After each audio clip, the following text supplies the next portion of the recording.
Hi everyone, this is Casey. I wanted to share a quick reminder that enrollment is now open for the next cohort of my signature Paradigm Shift program. This is the program where I personally coach you through taking action with the essential skills and mindsets you need to support your PDA child or teen and make true progress. After every cohort, I ask parents for feedback, and what they say over and over again is that the program is life-changing. It empowered them to transform their relationship with their child and stabilize their home. You can use the link in the show notes to learn more, join the program interest list, or dive right in and enroll for immediate access. Now, on to today's show. Hi, and welcome to the At Peace Parents podcast. I'm Casey, and I'm here to empower you in your decision-making as a parent of a demand-avoidant child. My goal is to share insights that will generate aha moments and support your connection with your child. I'm a mom of two amazing little boys, one of whom is PDA, and I've worked with hundreds of parents just like you to teach them how to lead their child out of burnout and find the clarity, peace, and sense of community they need.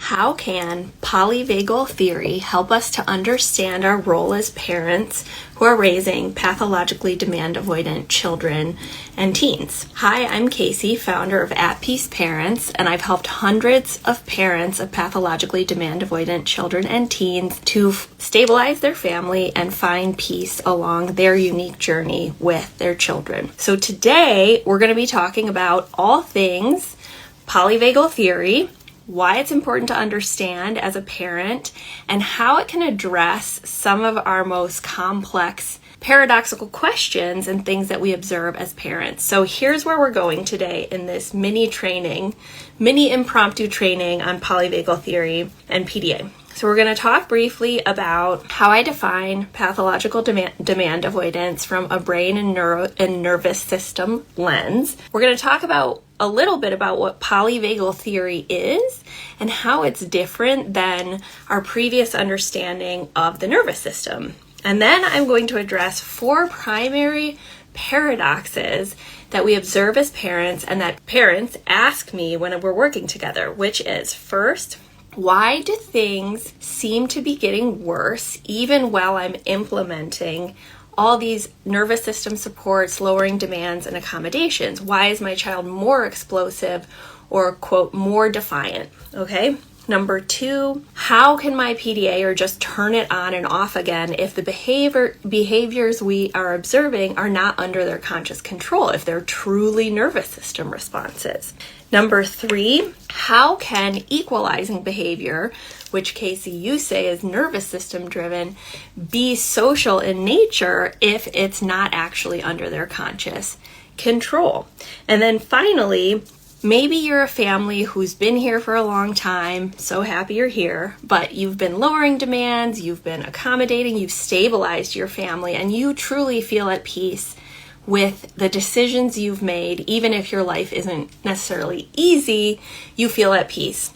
However, as a mom in particular, you're probably asking, well, why do I still feel like such shit in my own nervous system? Why am I so anxious? Why am I having fight-flight reactions? Why did I actually kind of feel better when I was in survival mode myself and trying to get us out of the trauma cave?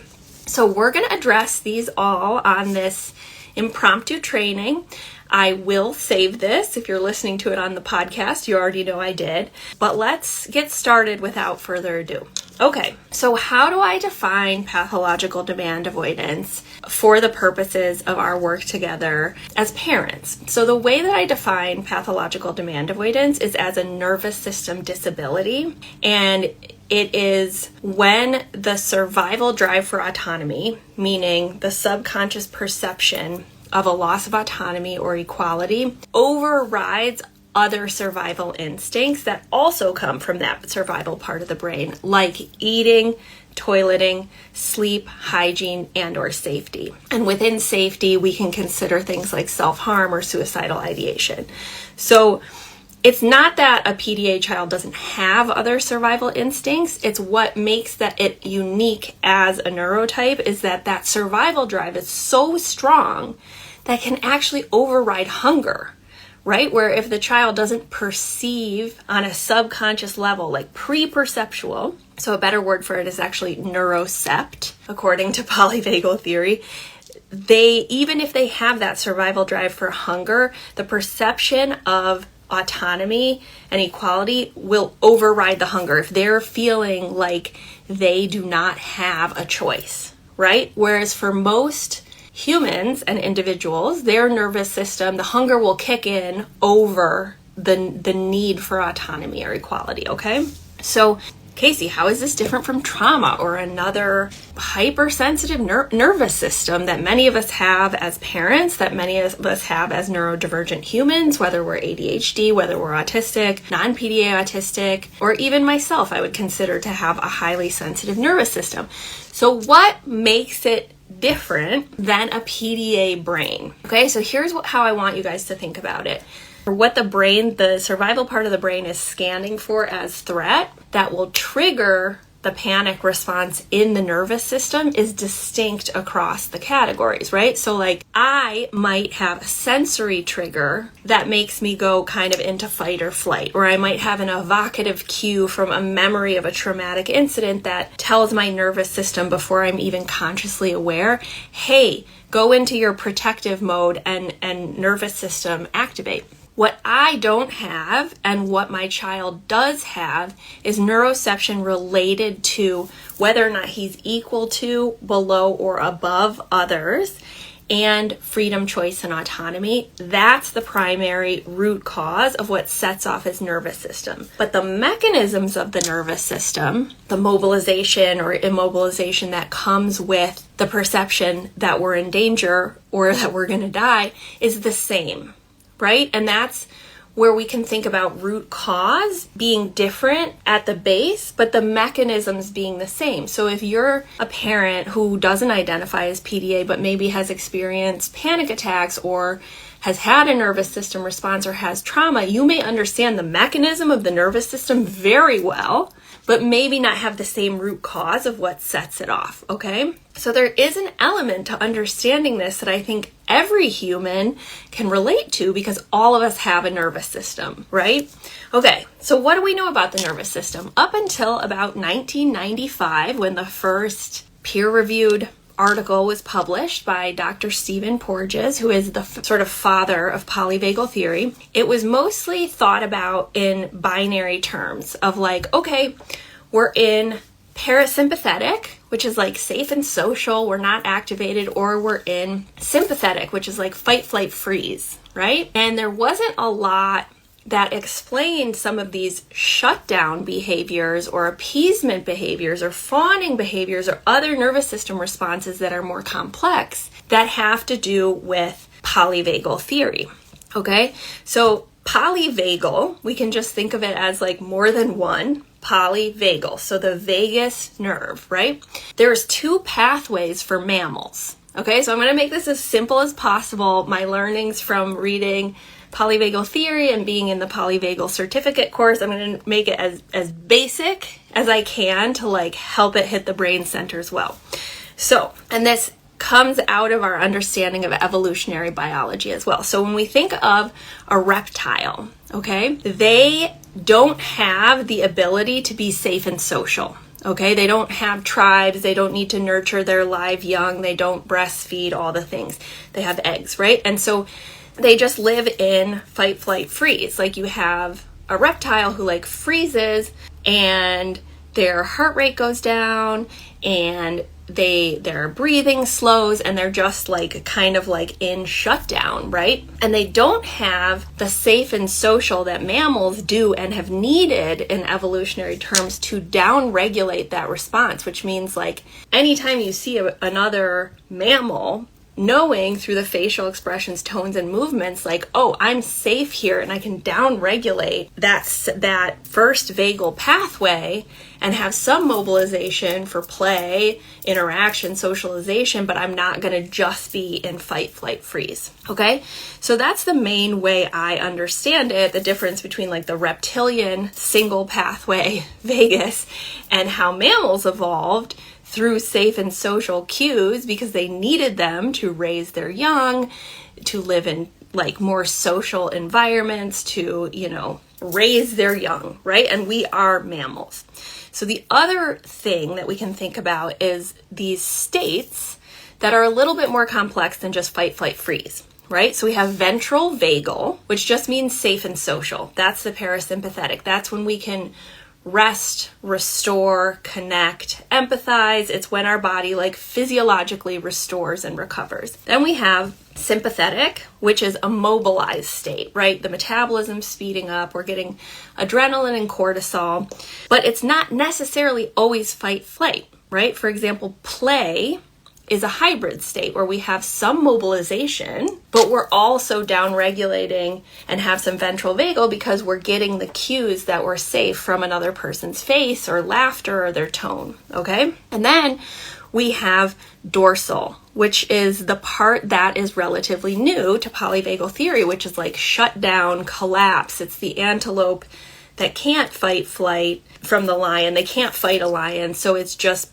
sort of playing dead or collapsing. And that has a physiological immobilization, which is like heart rate slowing, breathing slowing, blood rushing to the core in case it gets bitten. And it's actually like the physiology changes, just like back when we're thinking about reptiles, how they actually like their temperature drops and their heart rate slows. And like mammals can't stay in dorsal forever because you die. Your heart rate would stop, your breathing would stop, etc. Okay? So what does this more complex understanding of the nervous system that we're really on the cutting edge of? Keep in mind that 2011 is when Dr. Stephen Porges produced his seminal work or book on the theory, and that's not that long ago. Okay, so you and me, all of us, we're here on the cutting edge as parents, learning about this in order to help our children. Casey, how does this theory help us with parenting? Because really, we don't want to be navel gazing, even though personally, I like to engage in academic debate and all those things, but really you and I are here because you want to get to the bottom of some of the paradoxes that you observe with your child or teen. Okay, so here's our first question. Casey, why are things getting worse now that I'm lowering demands, accommodating my child, and sort of going all in on a non-behavioral approach as an experiment to supporting my child who perhaps I've only approached through behavioral approaches, or they've been in, intensive applied behavioral therapy, and I observed as a parent that didn't help. But now things feel like they're getting worse. Let me give you a story about my own life to illustrate this. So when my son went into burnout, he was very much in that mobilized energy, that externalized fight flight energy. Lots of screaming, lots of throwing things, lots of, expressing the sounds and movements and actions of truly a mammal that was going to die. That's how he was behaving, and that's how his brain was perceiving the situation, even though objectively as a parent, I was doing like normal and typical and quote good parenting things, right? That shouldn't be traumatic, but his brain worked differently. So by the time we sort of hit rock bottom with our trauma cave and I left my career and we were considering putting him in the psychiatric emergency room in the Washington, D.C. area because he just seemed completely out of control. My mother-in-law said, bring him to my house, okay? And just take a breath, So I brought him to her apartment and he went into dorsal. Okay, dorsal meaning immobilization, where it's like pretty much selective mutism, not speaking.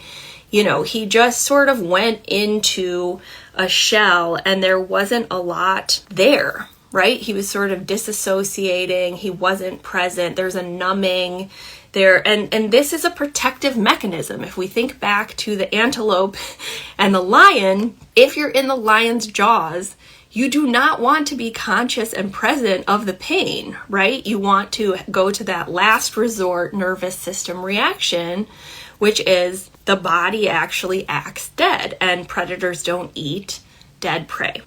Okay, it sounds extreme, but this is what was going on with my son's body, even though from the outside everything looked, quote, normal. So then when we sort of made some decisions, we decided to move back to Michigan. I left my job like a couple days later, and we started to make these big moves. My son came home. He came back out of dorsal and up through his sympathetic energy, right? So one of the things I've learned in this polyvagal training, and this makes total sense to me, and I've worked with clients who had children where this was very present, where the child reaches burnout and goes into complete dorsal. What does that mean? They're lethargic, far away look in their eyes, maybe there's selective mutism, trouble accessing basic needs, maybe they're not able to leave a particular room or on the couch, and they just don't seem there, okay? So that's dorsal, but from the perspective of a parent, that can feel better than once they start to mobilize out of dorsal and start to yell at you, correct you, throw things, scream. But it's actually a sign that they're moving out of that last state, which is hierarchical, right? Like for the polyvagal theory, if they're in dorsal, they have to move back up through fight flight. So in addition to unmasking, there's also, if your child has been in dorsal or totally internalized, there will be some coming out, and that's actually not a bad thing. It's just something to observe and understand through the logic of the polyvagal theory. I'm not discounting like how hard that is when, you were scared for your child, but they weren't aggressive and they weren't throwing things or violent. And then, you start doing an approach that's radically different, and then you start to see more distressing behaviors to you, and you're like, well, this isn't working. So for those of you on the live, or if you're listening to the podcast, I'd love for you to just reflect on this logic. And if you're on this live, just tap a heart or something to let me know, yes, this is resonating, or that you're understanding. Okay? Second question that I get often from parents: how can my PDA child just turn it on and off again, being completely one version of themselves, potentially at school or in a therapy environment or even around their friends, masking, and then a completely different child who's explosive, aggressive, melting down, etc. at home? Truly two different versions of themselves. And here's the nature of this question, and it's such a good one. And I'm noticing this since I've been in the PDA space now for almost 4 years. I've noticed the patterns of like where parents' understanding has evolved to, and brilliantly, you guys are all like, we got the basics, Casey, like, let's figure out the paradoxes, right? So basically, this question stems from, yes, I understand that you're saying cognitively, I can understand that my PDA their behavior isn't under their conscious control. But how is that possible? Like, how is it possible that the nervous system is behaving like this where they're truly two different children? Like, how can it not be under their conscious control? And so one of the things that we're learning in this polyvagal program is how complex the nervous system responses are to keep us protected and alive. And it's the most basic, fundamental drive we have as humans, and it will override everything else. And remember, the root cause is the perception of, am I equal to, above, or below?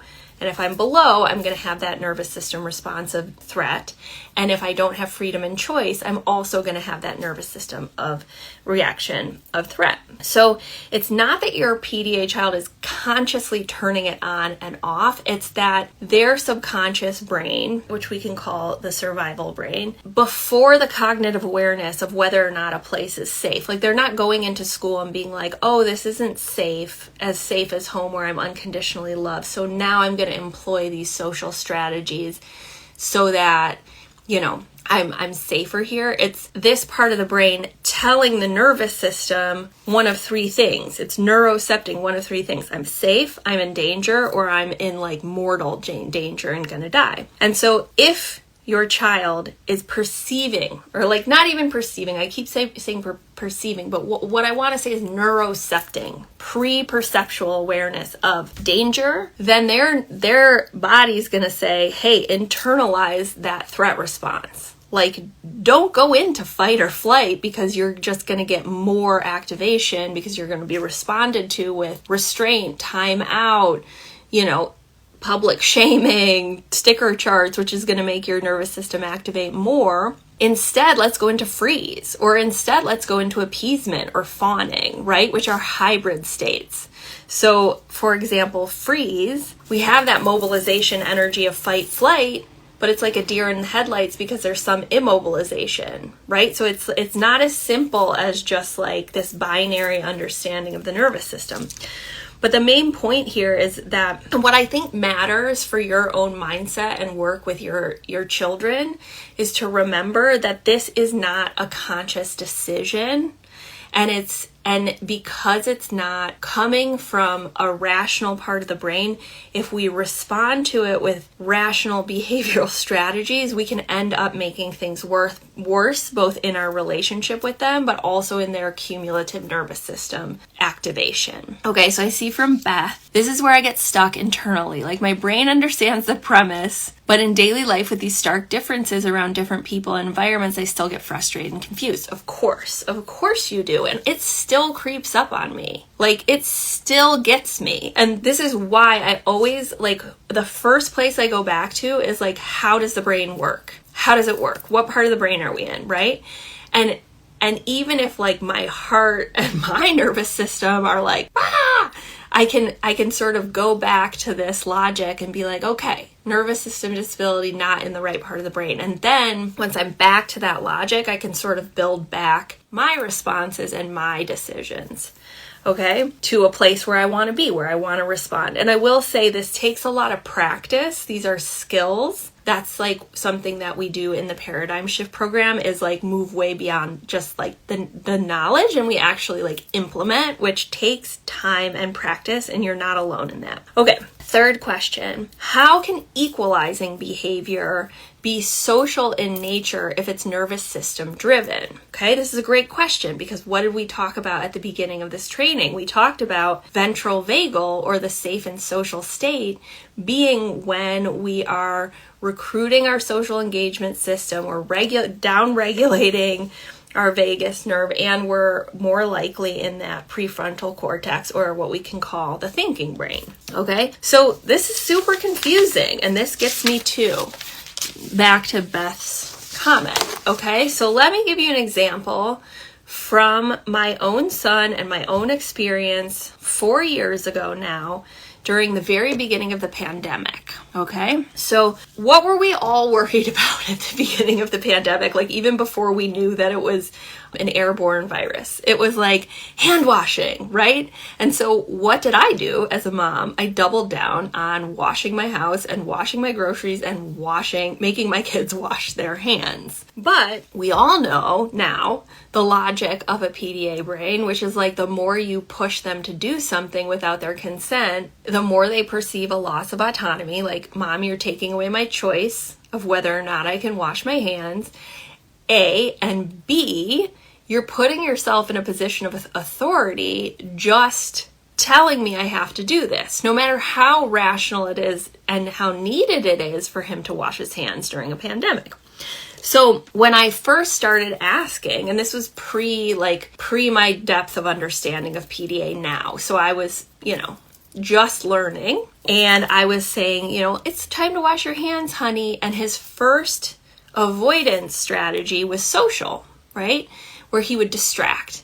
Oh, Mama, I did this thing at school, right? Or he would recruit his social abilities with trying to distract me by pointing to, artwork that he had done, or saying like, well, William hasn't washed his hands. At the time he was like 1.5. So these first responses, these first line nervous system responses looked very behavioral because they were social, right? And looked like they were totally under his conscious control. But what happened? I will double down. No, you need to wash your hands. Like, please don't keep getting distracted. Let's go back to the bathroom. And I would try and corral him. And then I'm using some physicality in this, and he's perceiving even more losses of autonomy and equality, okay? So then he's moving out of that first level of equalizing, and he's saying, stop talking, and correcting what I'm saying and saying, it's not true. We don't need to wash our hands, right?